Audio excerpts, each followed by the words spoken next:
आता एक मोठी बातमी सोलापूरमधून। सोलापुरातील मोहोळमध्ये राष्ट्रवादी दुफळी झाल्याचं पाहायला मिळतंय।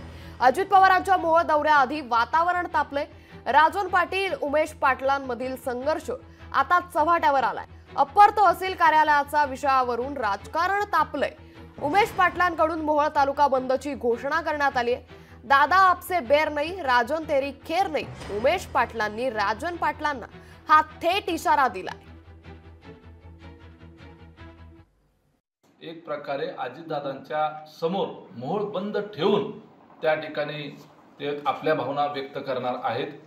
अजितदादा, दादा आपसे बैर नहीं, राजन तेरी खैर नहीं, ही मोहोळ तालुक्याचं घोषवाक्य आहे। दादा आपसे बैर नहीं, राजन तेरी खैर नहीं, हे मोहोळ तालुक्यातल्या लहान पोरापासून ते म्हाताऱ्या माणसापर्यंत हे घोषवाक्य आता झालेलं आहे। मोहोळ तालुक्यामध्ये मोहोळ तालुका आपली भावना व्यक्त करणार आहे।